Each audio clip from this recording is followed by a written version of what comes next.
Hello class 10th के student, welcome है आपका K2 मैथ्स से क्लास 10th पर। तो स्टूडेंट, आज हम आपका चैप्टर नंबर 4 द्विघात समीकरण यानी क्वाड्रेटिक इक्वेशन की प्रश्नावली 4.3, ठीक है। ये जो है NCERT का न्यू सिलेबस है, इसको आज हम इस जो है क्लास में सॉल्व करेंगे और बहुत ही आसान तरीके से, बहुत ही जो है मेथड से, अच्छी मेथड से मैं आपको इस चैप्टर को जो है क्लोज कराऊंगा, ठीक है। आज के इस क्लास में इस चैप्टर को हम क्या कर देंगे, क्लोज कर देंगे, ठीक है। देखो, ये है NCERT का नया सिलेबस, ठीक है। और मैं जो है सारी क्लासें आपको नए सिलेबस की करा रहा हूँ, ठीक है, क्योंकि आपका जो पुराने सिलेबस की जो कुछ प्रश्नावली थी वो सारी कट चुकी हैं, ठीक है।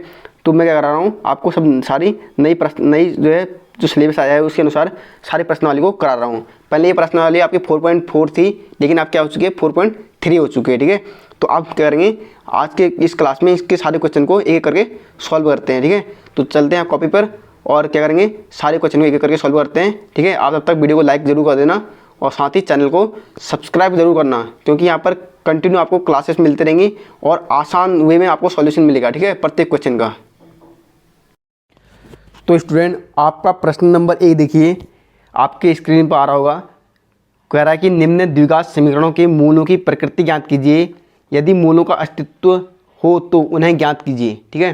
प्रश्न नंबर 1 का देखो, मूलों की प्रकृति हमें ज्ञात करनी है। अगर मूलों का अस्तित्व होता है तो उनको हमको ज्ञात करना है, ठीक है।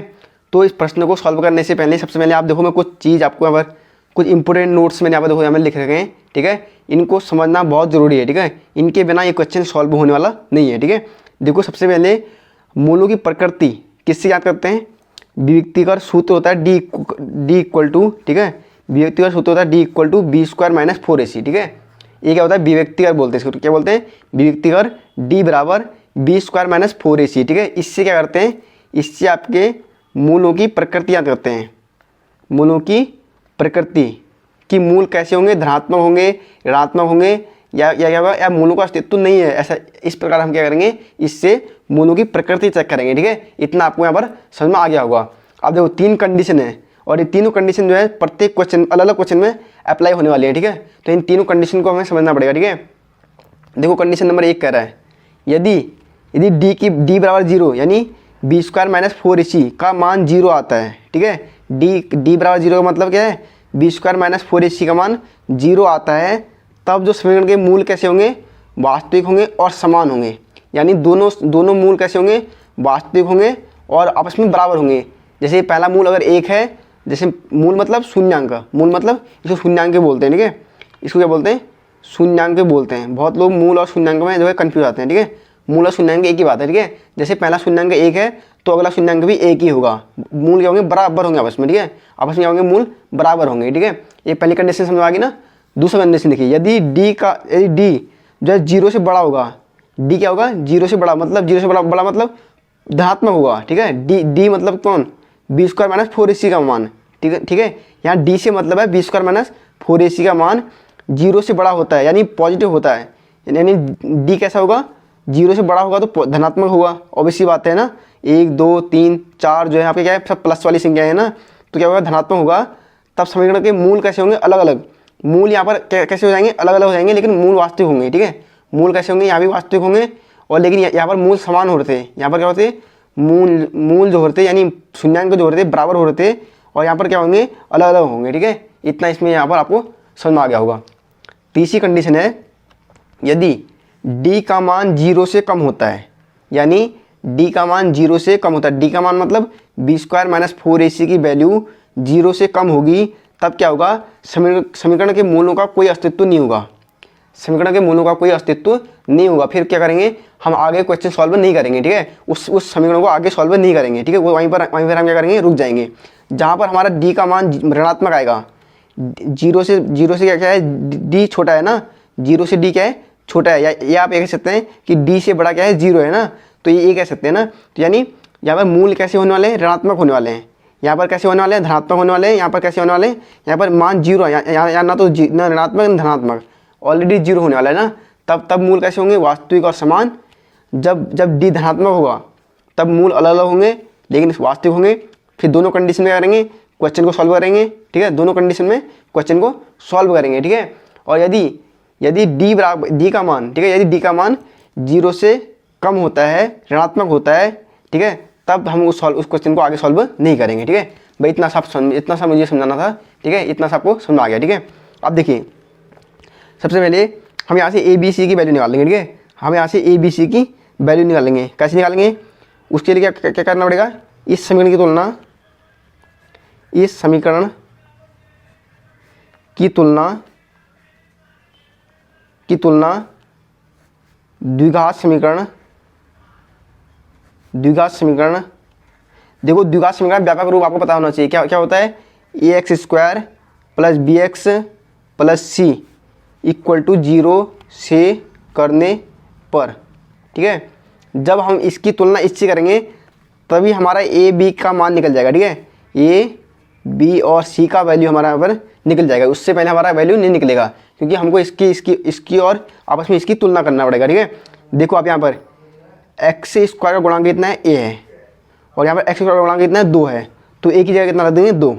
सिंपल सा है। ठीक है, मैं आपको बहुत ही ईजी तरीके से समझा रहा हूँ। ठीक है, मेरा जो है, ठीक है, और मेरी कोशिश भी ये रहती है। ठीक है, मेरा कोशिश ये रहती है कि मैं आपको बहुत ही आसान से आसान सॉल्यूशन दूँ। ठीक है, अब देखिए आगे देखिए, बी एक्स यानी एक्स का गुणांक कितना है, बी, यहाँ पर एक्स का गुणांक कितना है, -3। तो चिन्ह भी याद रखना। ठीक है, चिन्ह भी आप क्या करेंगे, याद रखेंगे, -3। और सी आपकी संख्या होती है, आपको यहाँ पर 5 दे रखी है। बस इतना सा आपको समझना है।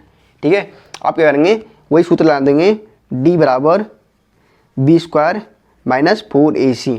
हम क्या कर रहे हैं, सबसे पहले क्या कर रहे हैं, इसके मूलों की प्रकृति जांच रहे हैं। ठीक है, क्वेश्चन में पूछ रखा है कि इसके मूलों की प्रकृति जांचिए, अगर सही है, अगर मूल वास्तविक होते हैं, ठीक है, मूल 0 होते हैं या धनात्मक होते हैं, तब हम उसको आगे सॉल्व करेंगे, नहीं तो वहीं पर रुक जाएंगे। ठीक है, अब देखिए, तो डी बराबर हो जाएगा बी स्क्वायर कितना है, -3 का स्क्वायर, ठीक है, -4ac यानी 4 गुणा ए कितना आपका 2, सी कितना आपका 5। अब देखिए 3 का स्क्वायर कितना, -3 का स्क्वायर कितना होगा, माइनस गुणा माइनस, जब -3 की गुणा -3 हो आपस में हो जाएगी तो चिन्ह का स्क्वायर आपका प्लस हो जाएगा। ठीक है, तो कितना हो जाएगा, -3 का स्क्वायर कितना हो जाएगा, 9 हो जाएगा, प्लस का 9। देखो 5 चक्को 20 और 2 ना 40, कितना हो गया, 40 हो गया ना। देखो अब 9 में से 40 जाएगा तो कितना आ गया, -31 बचेगा, प्लस 9 जो है -40 में से चले जाएगा तो -31 बचेगा ना। तो डी कैसा आ गया, चूँकि डी जो हो गया, डी जो है किससे 0 से छोटा हो गया ना, 0 से छोटा हो गया। जब हमारी कंडीशन क्या थी, सॉरी मैंने गलत लिख दिया, डी जो है 0 से छोटा हो गया ना। हम ऐसे भी लिखते हैं, चूँकि डी जो है ऋणात्मक है, ऐसा भी लिख सकते हैं। ठीक है, ऋणात्मक है, देखो डी की वैल्यू कितनी आ गई, ऋणात्मक है, अतः क्या होगा, अतः मूलों का कोई भी अस्तित्व नहीं होगा, कोई अस्तित्व नहीं होगा। ठीक है, जैसे हमारी कंडीशन नंबर देखो, यहाँ पर एक कंडीशन देखिए कि इसका कोई अस्तित्व नहीं होगा, तब क्या करते हैं, तब हम क्वेश्चन को सॉल्व नहीं करते हैं, क्योंकि क्वेश्चन सॉल्व होता ही नहीं है। ठीक है, उससे आगे। ठीक है, तो डी ऋणात्मक है, अतः मूलों का कोई अस्तित्व नहीं है। ठीक है, सिंपल सा आपको रीजन लिख देना है। ठीक है, जहाँ आपका डी ऋणात्मक आएगा, ठीक है, 0 से कम आएगा, जहाँ डी आपका 0 से कम आएगा वहाँ पर मूलों का कोई अस्तित्व नहीं होगा, और आपके डी यानी बी स्क्वायर -4ac बी व्यक्ति का, ठीक है, ऋणात्मक होगा तो मूलों का कोई अस्तित्व नहीं होगा। ठीक है, और इससे आगे फिर क्वेश्चन सॉल्व नहीं होता। ठीक है, अब बढ़ते हैं इसके अगले पार्ट की तरफ। इसी का सेकेंड पार्ट है, देखो 3x² क्या लिख रहा है, 3x² माइनस 4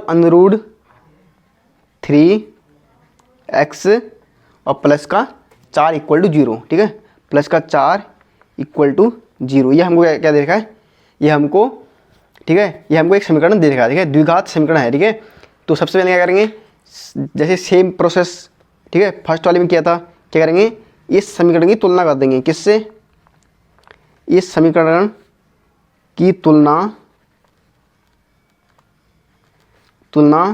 द्विघात समीकरण, आपका द्विघात समीकरण व्यापक रूप बोलते हैं। ठीक है, द्विघात समीकरण ax² plus bx plus c equal to 0 से करने पर। ये तुलना क्यों करते हैं, क्योंकि ताकि हमारी ए बी सी की वैल्यू निकल जाए। ठीक है, ए का मान निकल जाएगा, कितना हो जाएगा ए का मान, एक्स स्क्वायर का गुणांक ए, यानी एक्स स्क्वायर का गुणांक कितना है 3। गुणांक का मतलब कितने से मल्टीप्लाई हुआ है, ठीक है, सिंपल सा है। बी बराबर देखो जो एक्स की जगह बी है और यहाँ पर एक्स की जगह जो होगा जितने से मल्टीप्लाई होगा उसको ले देंगे, यानी -4√3, ठीक है। प्लस और माइनस के चिन्ह को देख लेना, ठीक है। अगर माइनस का है तो माइनस को लिखना पड़ेगा आपको। और सी इक्वल टू कितना है, आपकी संख्या होती है, सी की आपकी होती है संख्या होती है ना। इतना आपको समझ में आ गया होगा।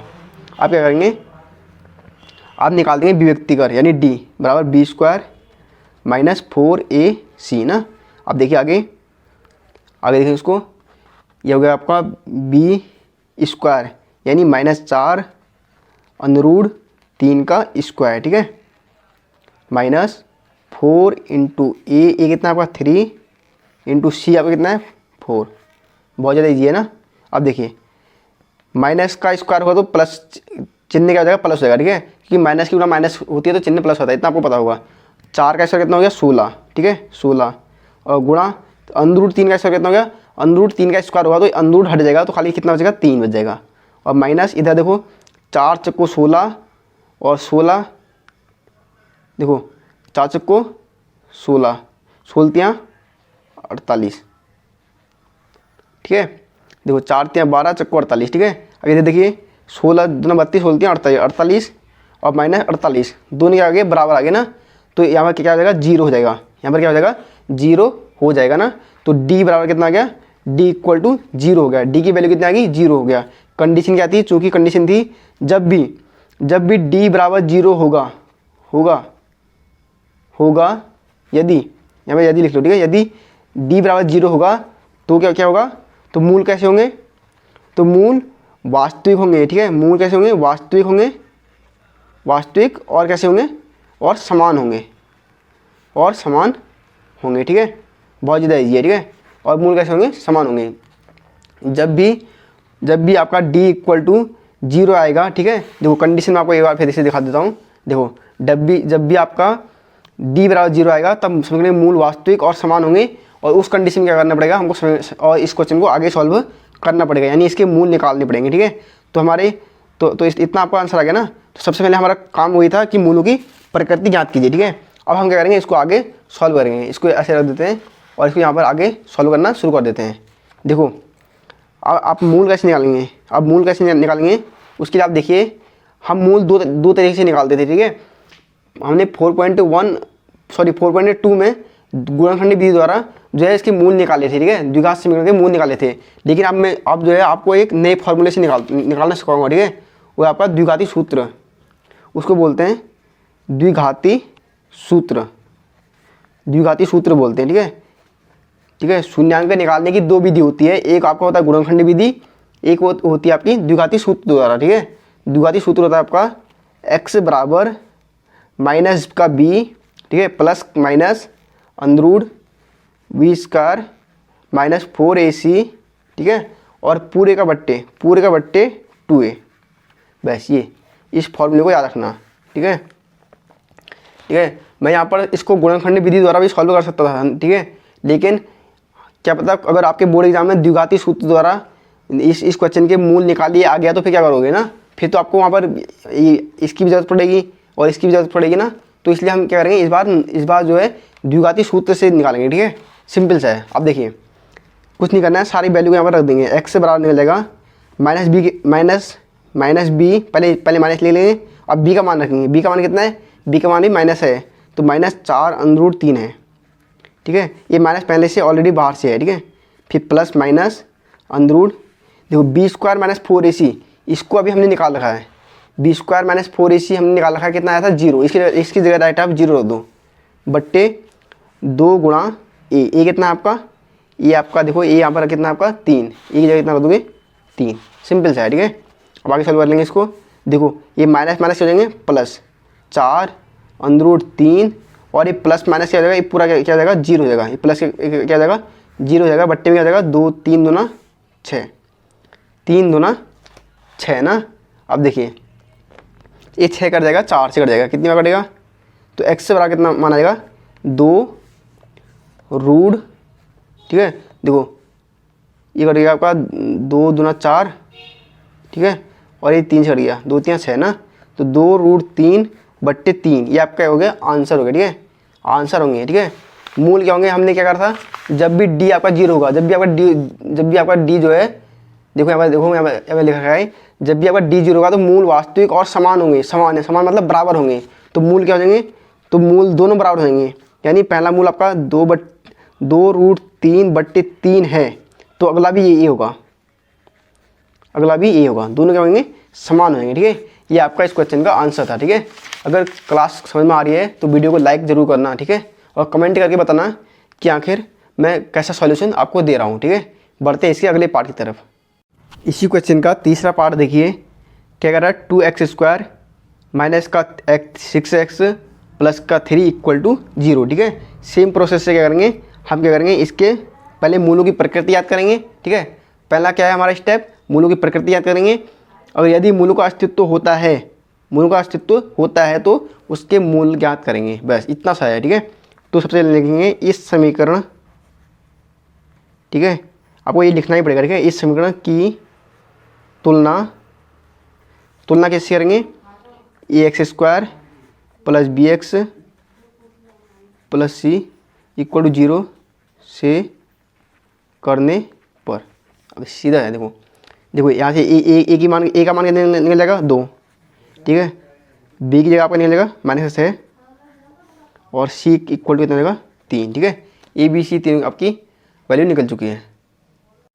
आगे देखिए, अब होगा डी बराबर b² माइनस 4ac वाला फॉर्मूला यहाँ पर लगा देंगे। ठीक है, डी आपका क्या होता है, विभक्तिकर, क्या निकालेंगे, विभक्तिकर। ठीक है, देखिए बी की जगह आप कितना रखेंगे, -6 का स्क्वायर माइनस 4 इंटू 2 इंटू सी कितना है, 3। ठीक है, इतना आपको अब आ चुका होगा। ठीक है, तो इसको आगे सॉल्व करेंगे, माइनस का कभी भी स्क्वायर हुआ तो चिन्ह प्लस हो जाएगा। ठीक है, और 6 का स्क्वायर कितना होगा, 36 माइनस, देखो 4 दूना 8, ठीक है, 8 तियाँ 24। ठीक है, तो डी बराबर कितना आ गया आपका, डी इक्वल टू आपका हो गया 36 में 24 कितना हो गया, 12। डी बराबर कितना हो गया, 12 लिखेंगे, चूँकि डी क्या है, डी जो है 0 से बड़ा है। ठीक है, 0 से बड़ा है, यानी डी जो है, डी का मान कैसा है, धनात्मक है ना, धनात्मक है। अतः मूल कैसे होंगे, अतः मूल जो होंगे, मूलों का अस्तित्व होगा। सबसे पहली बात है, मूलों का अस्तित्व होगा। ठीक है, तो मूल कैसे होंगे, आपके मूल जो होंगे अलग अलग होंगे। कैसे होंगे, अलग अलग, भिन्न भिन्न। ठीक है, इसको भिन्न भिन्न लिख सकते हो, अलग अलग और वास्तविक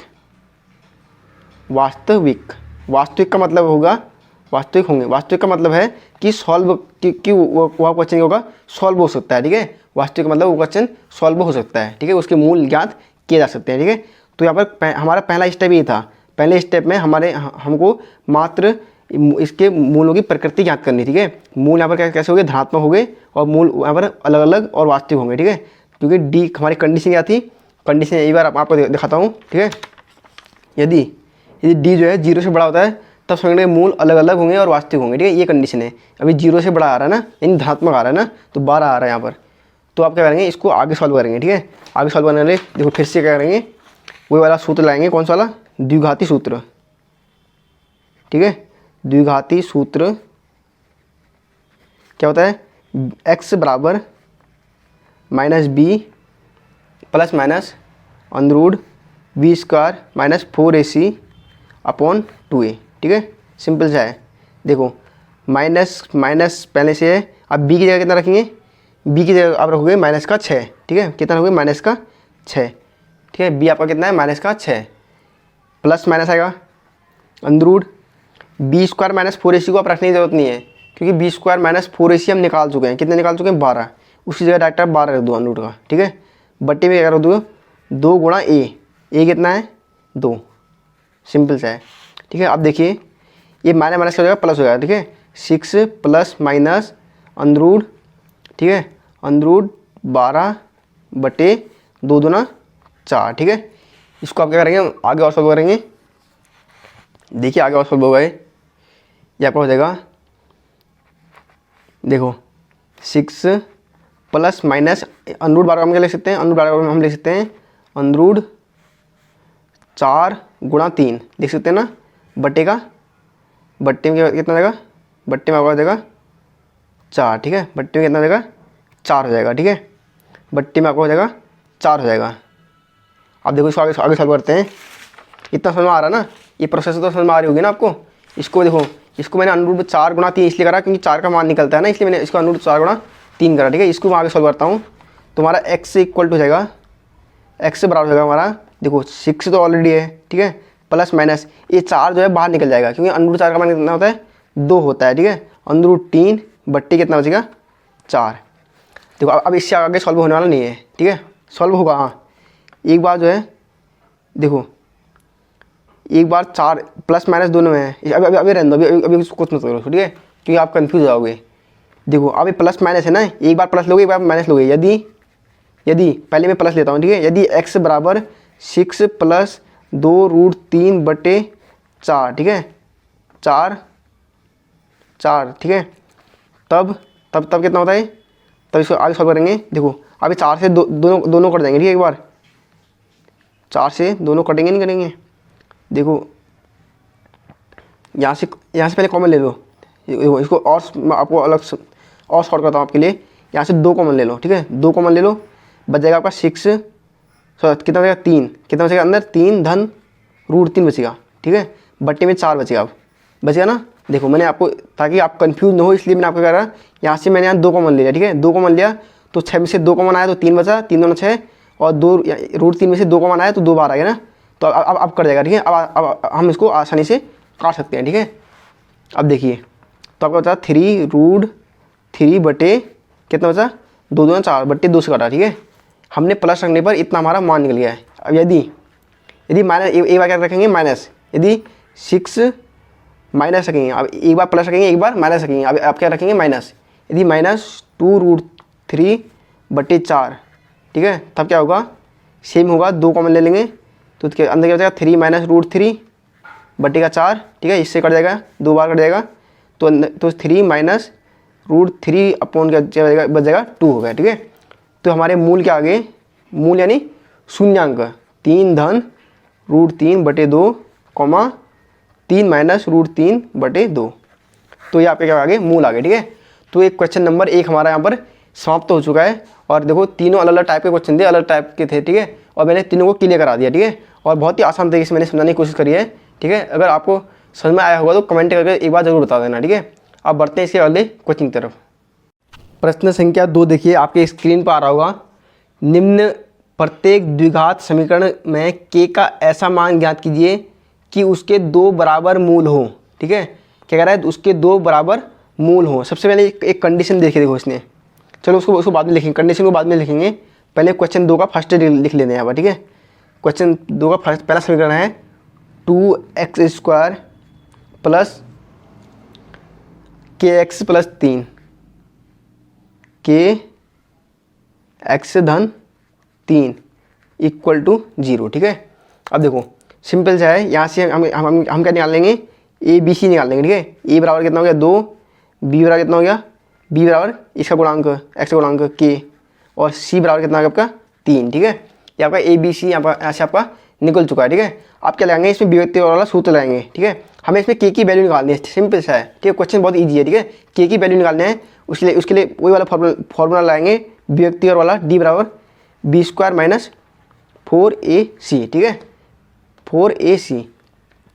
अब देखिए इसको आगे सॉल्व करेंगे। देखो b की जगह कितना रखो k का स्क्वायर, k² हो गया, ठीक है, -4ac यानी 4 गुणा 2 गुणा 3, ठीक है। तो आपका हो गया k² -4 या 12 दूना 24, कितना हो गया k² -24 हो गया ना। लेकिन अब हमको एक कंडीशन देखिए इसने, देखो कंडीशन प्रश्न में देखना आप कि कह रहा है उसके 2 मूल बराबर हों। क्या कह रहा है कि उसके 2 मूल बराबर हों, चूँकि प्रश्नानुसार, ठीक है, कंडीशन लिख लोगे, जो भी कंडीशन यहाँ पर देखिए हम लिख लेंगे, चूँकि प्रश्नानुसार मूल क्या है बराबर हैं। मूल क्या होते हैं, मूल क्या है बराबर हैं, पर ये हमको प्रश्नानुसार देखा है, ठीक है, मूल उसके बराबर हैं, ठीक है। अब मूल बराबर कब होते हैं, मैंने क्वेश्चन नंबर 1 में समझाया था, जब हमारा d की जगह d = 0 होता है, ठीक है। जब हमारा डी इक्वल टू 0 होता है तब हमारे मूल बराबर होते हैं और वास्तविक होते हैं, ठीक है। मैं आपको कंडीशन समझा चुका हूँ, ठीक है। इसको मैं क्वेश्चन नंबर 1 में आपको समझा चुका हूँ, वहाँ पर कंडीशन आप चेक कर लेना, ठीक है।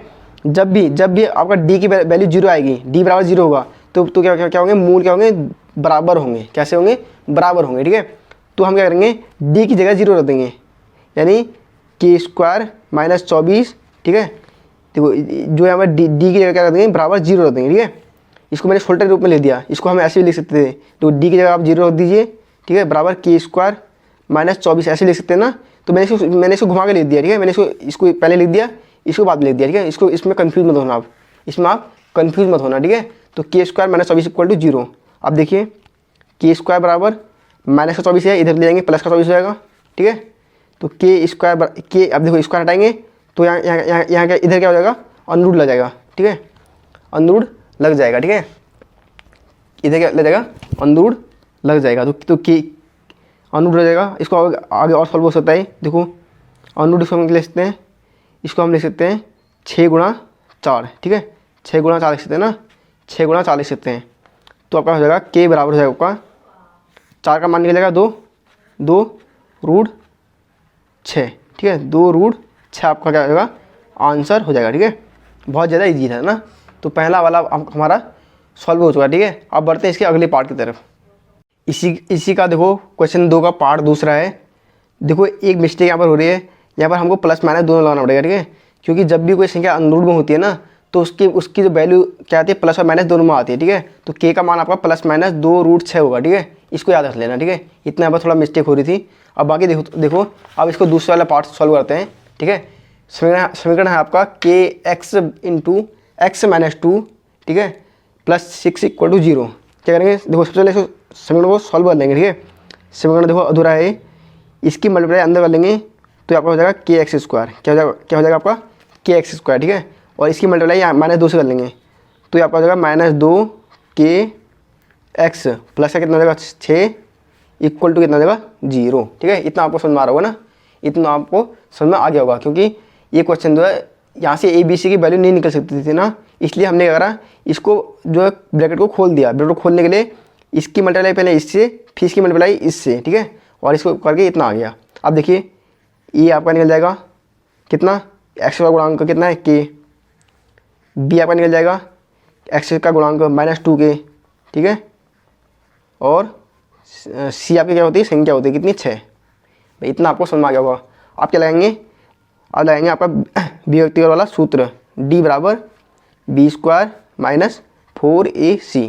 देखिए बी स्क्वायर यानी माइनस 2 के का स्क्वायर, ठीक है, माइनस 2 के का स्क्वायर माइनस 4 इंटू के इंटू सी कितना 6। इतना समझ आ गया ना। अब देखिए आगे, देखो माइनस का स्क्वायर होता है तो प्लस हो जाता है, ठीक है। अब 2 का स्क्वायर कितना होगा 4 होगा, और के का स्क्वायर कितना होगा के स्क्वायर हो जाएगा, ठीक है। इतना समझ आ गया। आगे देखिए, देखो 6 चक्को 24 के 24 के हो गया ना, 24 के हो गया। अब देखो एक कंडीशन है इसमें, देखिए चूँकि प्रश्नानुसार मूल बराबर हैं, क्या है उसके मूल बराबर हैं। इसका मतलब है, अर्थात कहने का मतलब है कि d इक्वल टू 0 होगा। कहने का मतलब है d इक्वल टू 0 होगा, ठीक है। तो इसी जगह क्या रख लेंगे 0 रख देंगे, यानी 4k स्क्वायर माइनस 24k जो बराबर में d है उसी जगह क्या रख लेंगे 0 होंगे, ठीक है। ये हमारी कंडीशनिंग है, ठीक है। जब भी d इक्वल टू 0 होगा तब भी मूल बराबर होते हैं, ठीक है। और प्रश्न में हमको देखा है कि मूल बराबर है, तो यानी d का मान 0 होना ही है, ठीक है। तो d की जगह क्या रख देंगे 0 रख देंगे। अब देखिए यहाँ से इसको सॉल्व करने की कोशिश करेंगे, ठीक है। देखो यहाँ से आप क्या करेंगे, यहाँ से हम कॉमन लेंगे, ठीक है। 4k को कॉमन लेते हैं, यहाँ से 4k को कॉमन लेते हैं तो अंदर क्या बचेगा k माइनस 6, क्या बचेगा k माइनस 6 इक्वल टू 0, ठीक है। k minus 6 equal to 0। अब देखो एक बार इसको 0 मान लो, एक बार इसको 0 मान लो, ठीक है। एक बार इसको 0 मान लो, एक बार इसको 0 मान लो। देखो मैंने 4k इसमें से कॉमन लिया तो k जो अंदर बच गया, ठीक है। 4k स्क्वायर होगा और इंटू 6 को 24 के होगा, ठीक है। इतना तो आपको आता ही होगा, ठीक है। इतना तो आपको आता ही होगा, बहुपद में मैं पढ़ा चुका हूँ। अब देखिए, अब यदि पहले इसको 0 मान लो, यदि 4k इक्वल टू 0 ठीक है, 4 के इक्वल टू 0, तो के बराबर कितना हो जाएगा 0, क्योंकि 0/4 होगा, सॉरी कि 4 इधर 4 गुणा में है तो भाग में आ जाएगा, ठीक है। तो के मान कितना हो जाएगा 0, ठीक है। यदि हम इसको 0 मान लेते हैं पहले, के -6 इक्वल टू 0, ठीक है, तो के बराबर कितना हो जाएगा 6 जगह। तो के मान कितने होंगे, के 2 मान निकल गए 0,6 है, ठीक है। के 2 वैल्यू निकल जाएंगी 0,6 से, ठीक है। तो दोनों आंसर हमारे सही हैं। तो हमारा क्वेश्चन नंबर 2 भी समाप्त हो चुका है। अब बढ़ते हैं क्वेश्चन नंबर 3 की तरफ। प्रश्न संख्या 3 देखिए, कह रहा है क्या ऐसी आम की बगिया बनाना संभव है जिसकी लंबाई जो है चौड़ाई से दुगनी है, ठीक है। पहले प्रश्न को समझने की कोशिश करना। लंबाई जो है चौड़ाई से कितनी है, दोगुनी है, और उसका क्षेत्रफल 800 मीटर स्क्वायर है तो लंबाई और चौड़ाई ज्ञात कीजिए। यदि है तो लंबाई और चौड़ाई ज्ञात कीजिए, ठीक है। लंबाई और चौड़ाई हमको इसकी याद करनी है, और साथ ही बताना है कि क्या ऐसा संभव हो सकता है कि बगिया बनाना संभव हो सकता है या नहीं, ये भी हमको बताना है, ठीक है। देखो, हमको लंबाई दे रखी इसने, चौड़ाई की दुगनी है ना, तो हम पहले क्या मानेंगे, चौड़ाई मानेंगे। यहाँ पे लिख देंगे माना, क्या लिखेंगे, माना चौड़ाई, ठीक है। चौड़ाई बराबर एक्स किस में, सेंटीमीटर मीटर में, मीटर में ना, एक्स मीटर है, ठीक है। और देखो प्रश्न में लंबाई देखी है, लंबाई चौड़ाई की दुगनी है ना, तो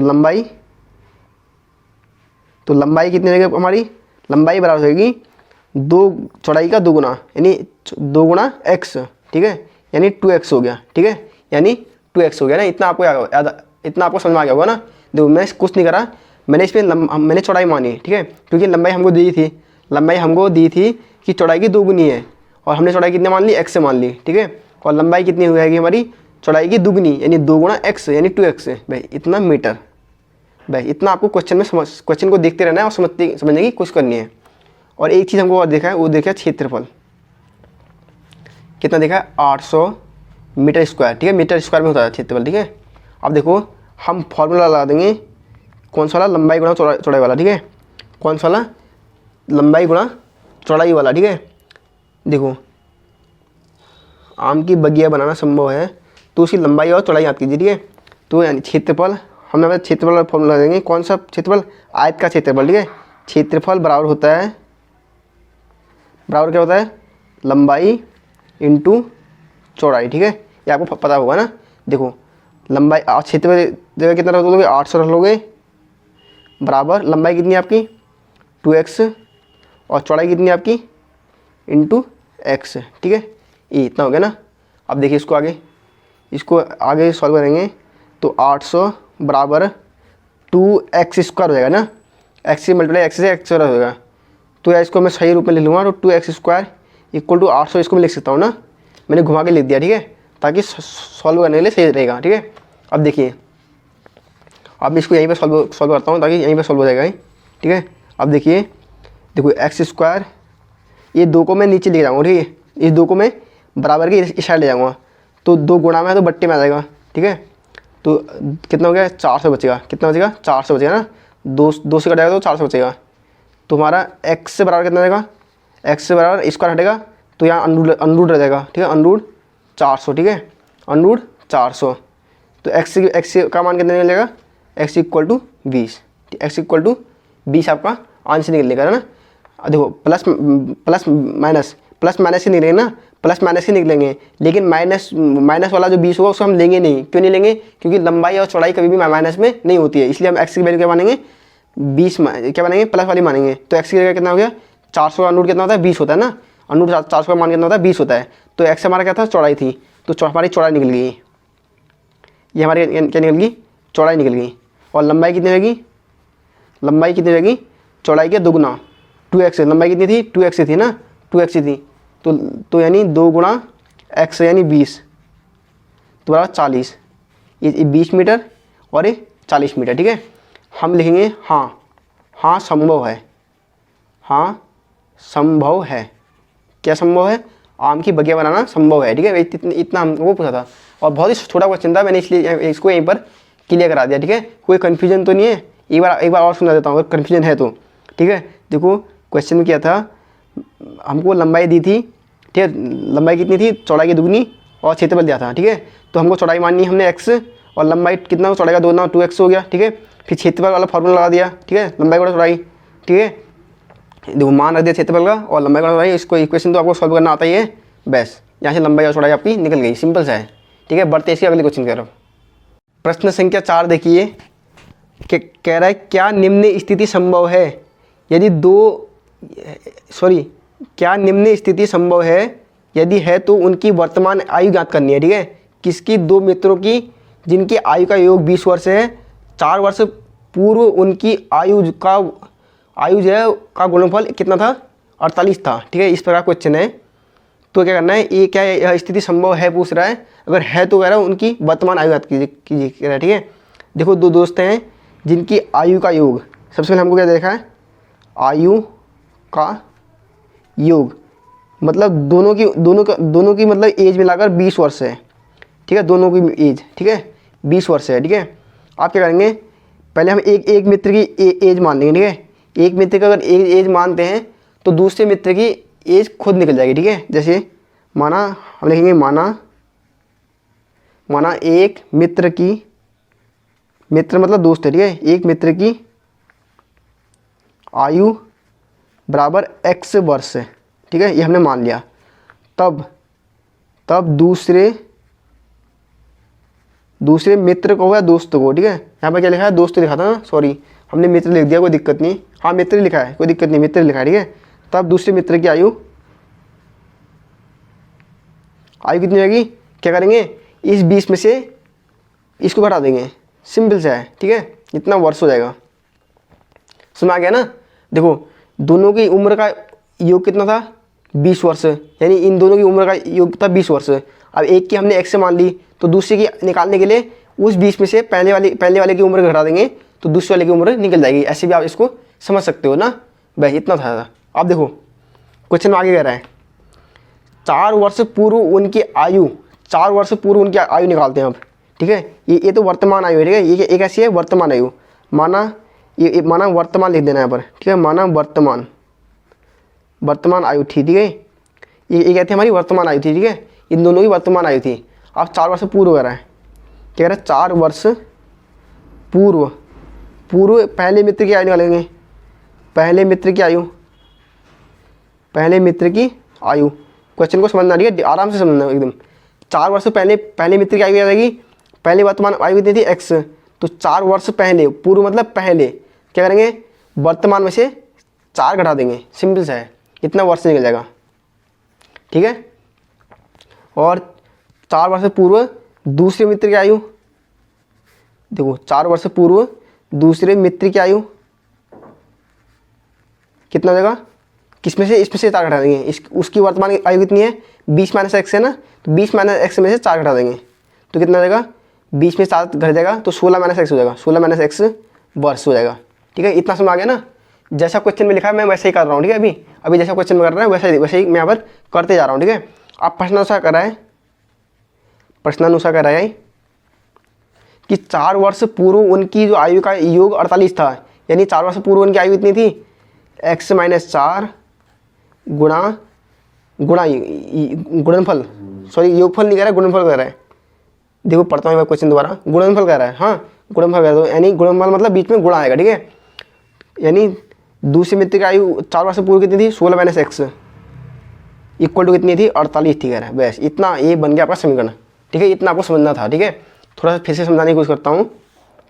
देखो आयु का योग 20 वर्ष दे रखा था, ठीक है।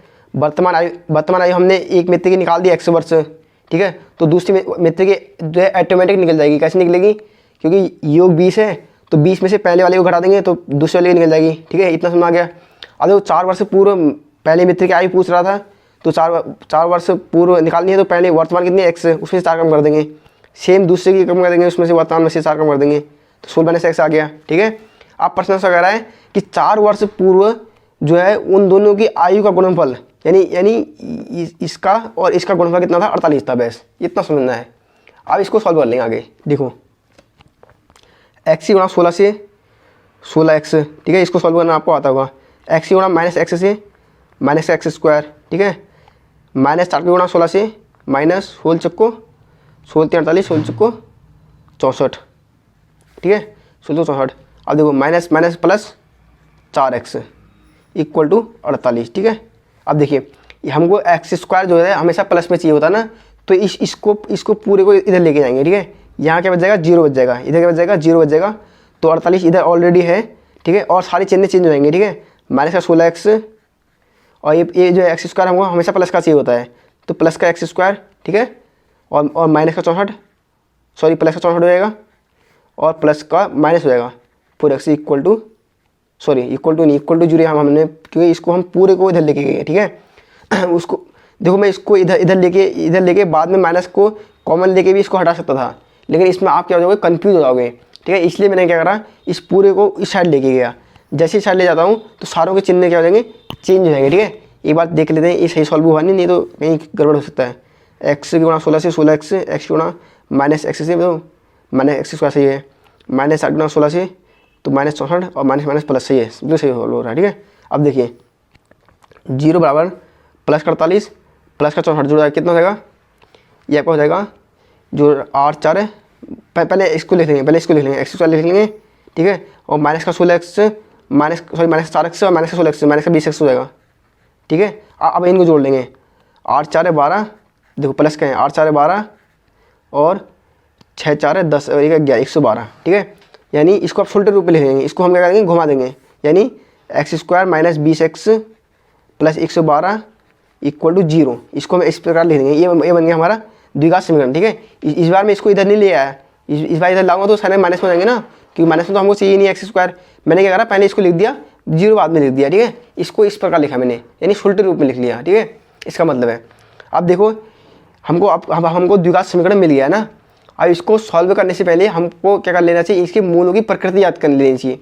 अगर यदि मूलों की प्रकृति जो होती है धनात्मक होती है या क्या होती है 0 के समान होती है, तब हम आगे सॉल्व करेंगे, नहीं तो वहीं पर क्या होगा, रुक जाएंगे, ठीक है।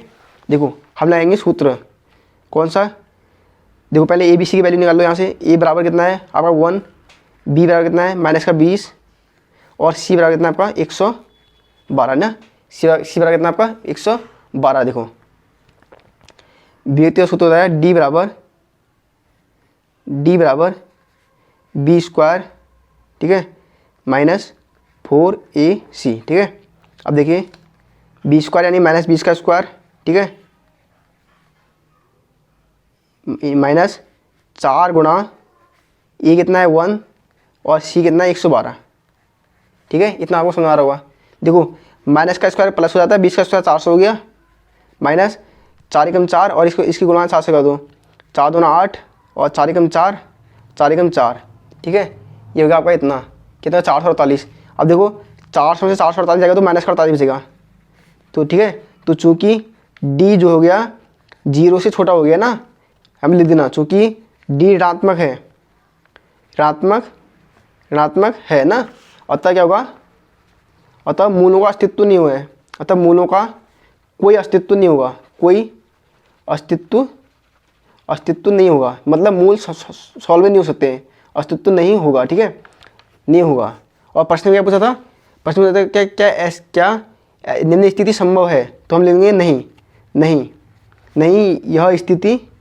यह स्थिति संभव नहीं है, ठीक है, यह स्थिति संभव नहीं है।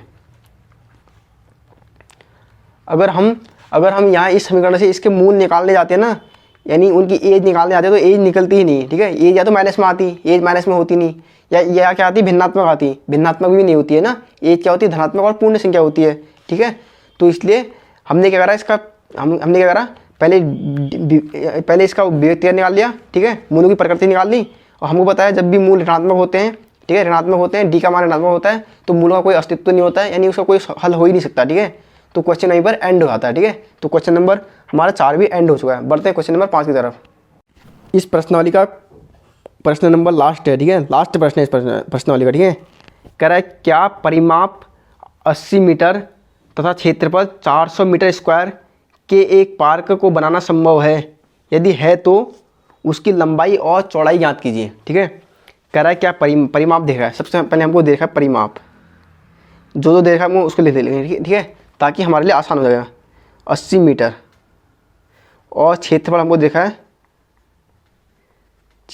देखा है कितना 400 मीटर स्क्वायर, ठीक है, 400 मीटर स्क्वायर, ठीक है। हमको पूछ रहा है अगर पार्क को बनाना संभव है तो लंबाई और चौड़ाई याद कीजिए। इस बार इसने हमको न लंबाई देखी है न चौड़ाई देखी है, ठीक है, न हमको लंबाई देखी है न चौड़ाई देखी है, तो लंबाई और चौड़ाई दोनों माननी पड़ेगी इस बार, ठीक है।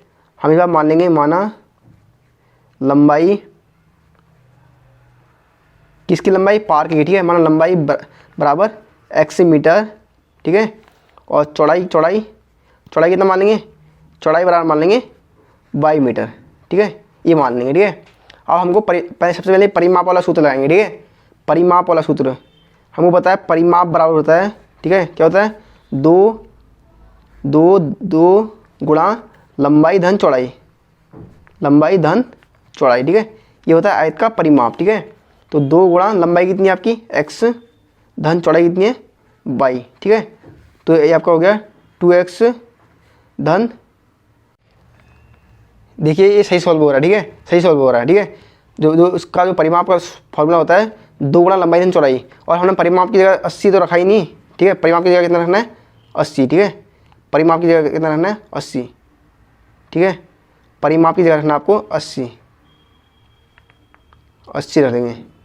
तो 2x प्लस 2y बराबर कितना हो गया, x कितना हो गया 80 हो गया ना, ये देखो क्या ये हो गया 2x प्लस 2y, इसको 80 को दे लेंगे तो माइनस का 80 हो जाएगा, इक्वल टू 0 हो जाएगा ना।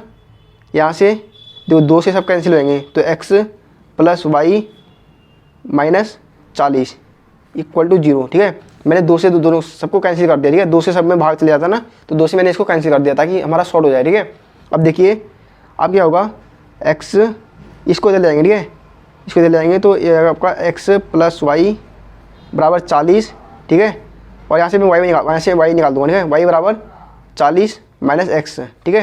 ये मेरी क्या निकल गई, चौड़ाई निकल गई, ठीक है, ये मेरी चौड़ाई निकल गई, y क्या थी मेरी चौड़ाई थी, ठीक है, तो ये मेरी चौड़ाई निकल गई, इसको मैं मान लूँगा चौड़ाई, ये मेरी चौड़ाई निकल गई y से, ठीक है, y बराबर 40 माइनस x मेरी चौड़ाई निकल गई, ठीक है।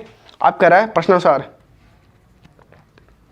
क्या लाएंगे, अब लगाएंगे क्षेत्रफल वाला सूत्र, ठीक है, क्षेत्रफल वाला सूत्र, क्षेत्रफल बराबर होता है लंबाई इंटू चौड़ाई, ठीक है, लंबाई गुणा चौड़ाई, क्षेत्रफल 400 रख दो, 400 बराबर लंबाई कितनी है x, लंबाई कितनी है x, ठीक है, x, और y मैंने चौड़ाई निकाल दी, पहले y चौड़ाई थी मेरी, अब मेरा y की जगह क्या रख दूँगा, वैल्यू रख दूँगा, y की जगह क्या रख दूँगा, वैल्यू रख दूँगा, कितना रख दूँगा, into 40 minus x, 40 minus x, ठीक है।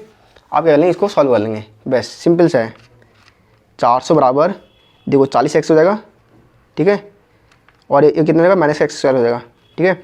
हमको ये प्लस में चाहिए तो ये हमको एक्स स्क्वायर प्लस में चाहिए तो इसको इधर लाएंगे, तो ये प्लस का एक्स स्क्वायर हो जाएगा, ये माइनस 40x हो जाएगा, ठीक है, और प्लस 400 यहाँ पर ऑलरेडी है, ठीक है, 400 इक्वल टू 0, ठीक है।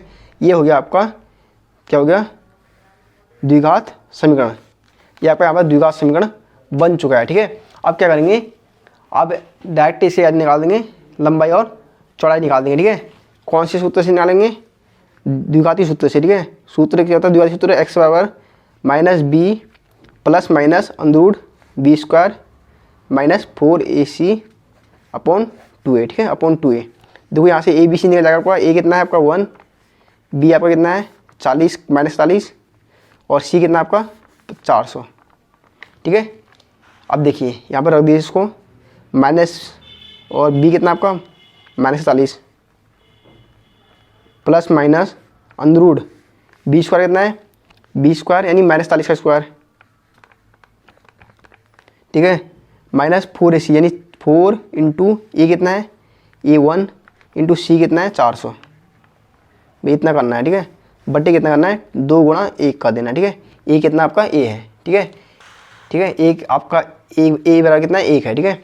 आगे सॉल्व करेंगे इसको, देखो ये मैं आगे सॉल्व कर लेता हूँ ताकि स्पेस कम है ना, ठीक है। देखो माइनस माइनस हो जाएंगे प्लस हो जाएंगे, तो 40 प्लस माइनस अंदरूड, अब देखो माइनस का स्क्वायर हमेशा प्लस हो जाता है, ठीक है, और 40 का स्क्वायर कितना हो गया 4 को 16 यानी 1600 हो जाएगा, 1600, और माइनस और 4 कम 4 और इससे 400 से गुणा कर दो, 400 400 को 16, ये 1600 हो जाएगा, बटे 2 कम 2 हो गया ना। अब आगे देखिए 40 प्लस माइनस अंदरूड 1600 से 1600 हो जाएगा, कितना हो जाएगा 0 बटेगा 2, तो ये बचा 40/2 बराबर कितना बचा 20। 20 का निकल गया हमारा x, 20 का निकल गया हमारा x। और x क्या थी हमारी, x थी हमारी लंबाई, x हमारी लंबाई, ठीक है। x क्या थी हमारी लंबाई, लंबाई की होगी 20 मीटर। तो हमको क्या निकालना है, चौड़ाई। चौड़ाई निकालने के लिए किस था, चौड़ाई निकालने के लिए इसमें रख देंगे, ठीक है। किसमें, चौड़ाई